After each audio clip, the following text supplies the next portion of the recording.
क्या एक बार फिर जियो, एयरटेल और वोडाफोन आइडिया बढ़ाएंगे अपने दाम? आपको याद है जुलाई में इन्होंने तीनों ने मिलकर के अपने दाम बढ़ाए और दाम बढ़ाने का खामियाजा भी भुगता कि इन तीनों प्लेयर्स के मिला करके लगभग 2 करोड़ सब्सक्राइबर्स यानी कि 20 मिलियन सब्सक्राइबर्स या तो छोड़ के चले गए या फिर वो बीएसएनएल में या और प्लान्स में पोर्ट कर गए। जब इस तरीके की गतिविधि होते हुए देखी है इन प्लेयर्स में, फिर इनको ये क्यों सूझी कि एक बार फिर से मन बनाए कि आओ पैक के दाम और बढ़ाएं, और अगर दाम बढ़ेंगे तो इस बार ग्राहक क्या करेंगे? बीएसएनएल का हाथ थामेंगे या फिर अपना मोबाइल कनेक्शन ही बंद कर देंगे? नमस्कार, मेरा नाम है संकेत उपाध्याय और आप देख रहे हैं इशारों इशारों में। सबसे पहले आपको बताते हैं कि ताज़ा खबर क्या है। फाइनेंशियल एक्सप्रेस की एक रिपोर्ट है और इसके अलावा ये रिपोर्ट्स लगातार आ भी रही हैं। अलग अलग टेलीकॉम ऑपरेटर्स, जो प्राइवेट टेलीकॉम ऑपरेटर्स हैं, वो ये बात लगातार बता रहे हैं और बोल भी रहे हैं कि एक बार और दाम बढ़ाने की ज़रूरत है। आप जानते हैं कि जुलाई में दाम बढ़े थे और अलग अलग कैटेगरीज में जो दाम थे उसमें 10% से लेकर के 25% तक अलग अलग कैटेगरीज में इन प्राइवेट प्लेयर्स ने अपने दाम बढ़ाए। अब सुनने में ये आ रहा है कि 10% के आसपास दाम फिर बढ़ाए जा सकते हैं और ये एक साल में, यानी कि जुलाई में पिछली बार बढ़े थे जुलाई 2024 में, तो अभी जुलाई 2025 तो हुई नहीं और अभी बात शुरू हो गई है। तो अगर ये इसी वित्तीय वर्ष में हो जाता है तो ये एक ही साल में दूसरी बार प्राइवेट टेलीकॉम प्लेयर्स अपने पैक का दाम बढ़ाएंगे। इसका मतलब कि आपका पैक महंगा होने जा रहा है। अब आप जाएंगे कहां, ये उस पर अभी थोड़ी देर में आते हैं। पहले आपको बताते हैं कि लॉजिक क्या दिया जा रहा है। लॉजिक ये दिया जा रहा है कि एक चीज होती है जिसे कहते हैं रिटर्न ऑन कैपिटल एम्प्लॉयड, यानी कि आपने कितनी लागत लगाई है, उस लागत के हिसाब से आप कितना आरओसीई वसूल रहे हैं, ये उसको ठीक करने का एक प्रयास है। इसके अलावा एक और आंकड़ा है जिसको कहते हैं ARPU, यानी कि एवरेज रेवेन्यू पर यूजर। यह बताया जाता है कि हिंदुस्तान में यह काफी कम है, यह करीब $2 के आसपास है। चाहे आप रिलायंस देख लें या फिर आप एयरटेल देख लें या वोडाफोन आइडिया देख लें, $2, $2.1 इसके आसपास। ये 10% दाम बढ़ा करके ये उम्मीद की जा रही है इन प्लेयर्स द्वारा कि वो अपना एवरेज रेवेन्यू पर यूजर, यानी कि हर इंसान से वो कितना पैसा वापस पा रहे हैं, उसको बढ़ाएं। बाकी देशों के मुकाबले तो वो फिर भी कम रहेगा, लेकिन उसको हिंदुस्तान में कम से कम बढ़ाएं ताकि उनका घाटा इतना ना हो। यहां पर हिंदुस्तान में जब आप कंपेयर करते हैं जैसे कि यूएस की किसी कंपनी से, तो 10 गुना से भी कम, मतलब उनका 10 गुना से भी ज्यादा, हमारा जितना एवरेज रेवेन्यू पर यूजर है उससे 10 गुना ज्यादा उनका है। लेकिन यहां पर लोग कितने हैं और उसके हिसाब से आप मुनाफा कितना ज्यादा कमा रहे हैं, आप वो भी देखिए। कुछ तर्क दिए जाते हैं और तर्क ये दिए जाते हैं कि हमने ये जो व्यवस्था बनाई ये भी बहुत खर्चीली व्यवस्था है, टेलीकॉम इतना आसान तरीका नहीं है, बहुत इन्वेस्टमेंट लगती है, पैसा लगता है, दुनिया जहां की उसमें बातें हुई। लेकिन सवाल घूम फिर के यही आता है कि आपको भयंकर रूप से सस्ता और वो भी मुफ्त इंटरनेट देने को इस देश में तो और किसी ने कहा नहीं था, तो आपने किया अपनी पैठ जमाने के लिए, और अब आप एवरेज रेवेन्यू पर यूजर कम होने का रोना रो रहे हैं।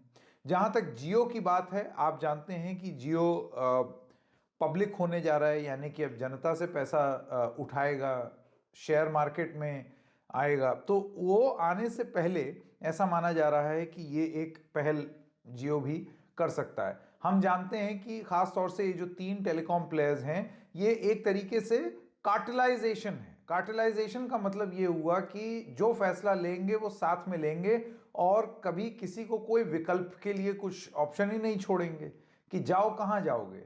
एयरटेल छोड़ करके जाओगे तो जियो जाना पड़ेगा, जियो छोड़ करके जाओगे तो वोडाफोन जाना पड़ेगा। इन सब को छोड़ के अगर जाना चाहते हो तो चले जाओ बीएसएनएल, अभी वो उस लायक ही नहीं है उसकी सर्विस, तो जाके क्या करोगे। तो कार्टेलाइजेशन का पूरा पूरा हमने एक मोबाइल सेक्टर में होते हुए देखा जुलाई में। क्या बिल्कुल वही चीज अब दोबारा हो रही है। जहां तक एयरटेल का सवाल है, जैसे कि हमने आपको बताया, एयरटेल पूरी कोशिश कर रहा है कि हम अपना रिटर्न ऑन कैपिटल एम्प्लॉयड उसको मैच करें, जितना हम लागत लगा रहे हैं उतना हम उसको वसूल लें और उस पर एक अमाउंट जो है वो हमारा ज़्यादा बढ़ता चला जाए। वोडाफोन आइडिया आप जानते हैं कि वो अपनी पैठ जमाने की कोशिश कर रहे हैं, थोड़ा सा इन्वेस्टमेंट करने की भी बीच में बात हुई, लगातार उनके ग्राहक भी घट रहे हैं, कम हो रहे हैं।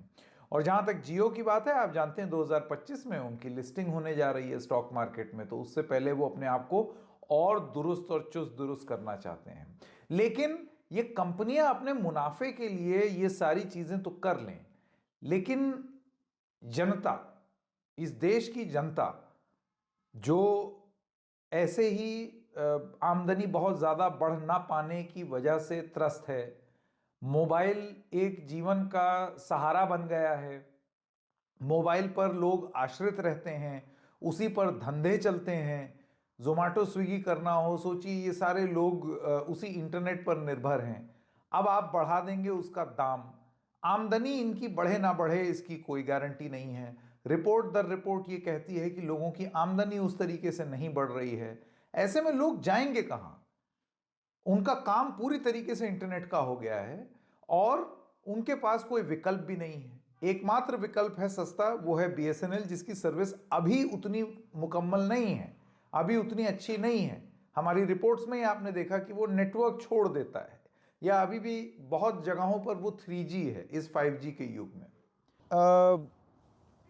ऐसा नहीं हुआ कि ये जो अनुभव आपका इस फ़ोन में था कि एकदम से सिग्नल गायब हो जाते थे, वो उस वाले फ़ोन में सिग्नल आ रहे हैं, ऐसा नहीं हुआ। क्योंकि उसको जब ले करके गए ग्रेटर नोएडा के फ्लैट में, तो वहाँ पर भी वो सिग्नल गायब ही थे जैसे कि इस फ़ोन में थे।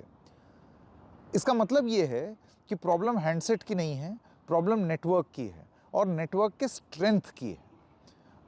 न केवल बीएसएनएल अभी 3G पर है, लेकिन बीएसएनएल बिल्डिंग्स के अंदर, जहाँ पर आपको ऐसे फ्लैट्स के अंदर और उस तरीके से अगर आपको नेटवर्क चाहिए होगा दीवारों के बीच में, वहाँ पर आप देखेंगे कि अक्सर एक प्रॉब्लम हो जाती है, एकदम नेटवर्क ज़ीरो हो जाता है, ज़ीरो।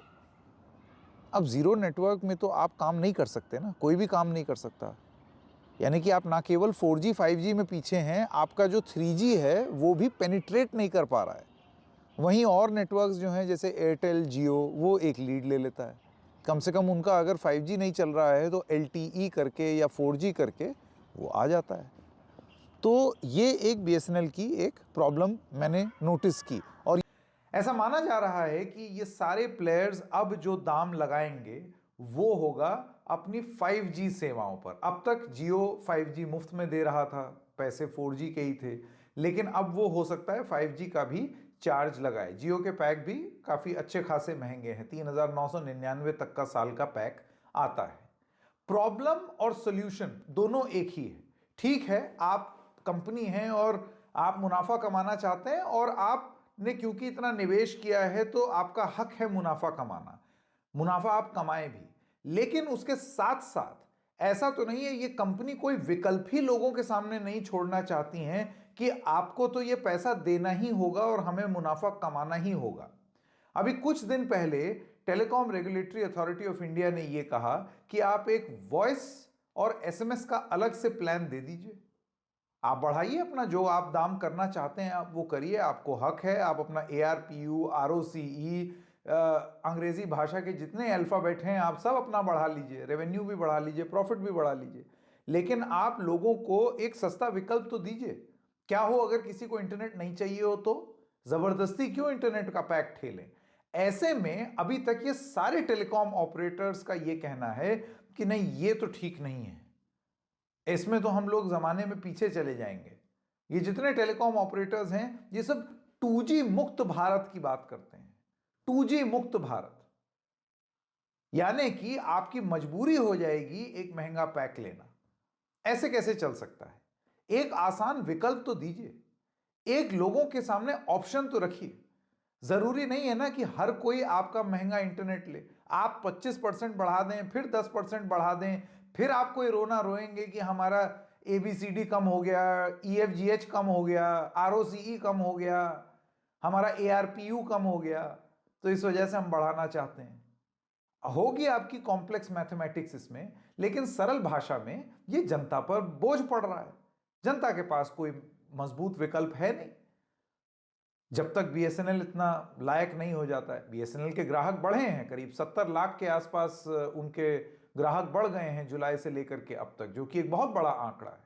और ये नंबर और आगे लगातार मंथ ऑन मंथ वो बढ़ता ही चला जा रहा है। लेकिन ये तो लोगों की मजबूरी का फायदा उठाना हुआ ना। उनको एक विकल्प क्यों नहीं दे सकती हैं ये कंपनीज? जिसको महंगा 5G लेना है वो महंगा 5G ले ले, जिसको इंटरनेट ही नहीं लेना है वो उस तरीके का प्लान ले ले, जिसको 4G की सेवाएं ही लेनी है वो 4G ले ले। ये तो हो ही सकता है ना। अलग अलग ऑप्शंस क्यों नहीं दे रहे हैं और इसके बारे में टेलीकॉम ऑपरेटर्स क्यों नहीं सोच रहे हैं? या ये बहुत आसान होता है कि आप लोगों को सबसे महंगे ऑप्शंस दे दें कि यही है, और क्योंकि हम सबने मिलकर के फैसला किया है तो यही है। अगर आप देखें तो प्रीपेड में बहुत सारे बार ऐसा भी होता है कि आपके सबसे महंगे प्लान में जबरदस्ती 2-4 OTT की सब्सक्रिप्शन भी होती है। यह सब जबरदस्ती की चीजों को डाल करके अपने पैक को महंगा करना, इस रणनीति के खिलाफ कौन बोलेगा? क्या ऐसे ही आप अपना मुनाफा कमाएंगे? क्या आप ये बिल्कुल नहीं सोचेंगे कि लोगों के ऊपर इसका क्या प्रभाव पड़ेगा और कितना भार पड़ेगा? जिन सेक्टर्स में लोगों की तनख्वाहें 2% या 1% से भी नहीं बढ़ी हैं, वहां आप अपने डेटा पैक का दाम 25% और 10% बढ़ा देंगे और इन सारे लोगों का पूरा काम इंटरनेट पे होगा। ये लोगों की मजबूरी का फायदा उठाना नहीं हुआ तो क्या हुआ? क्या इसके बारे में telecom regulatory authority of India, department of telecom, Bharat सरकार और सबसे बड़ी बात इस देश की जनता इन प्राइवेट टेलीकॉम ऑपरेटर से सवाल पूछेगी? हम देखेंगे। इशारों इशारों में आज इतना ही, फिर मिलेंगे किसी और मुद्दे के साथ। तब तक के लिए नमस्कार।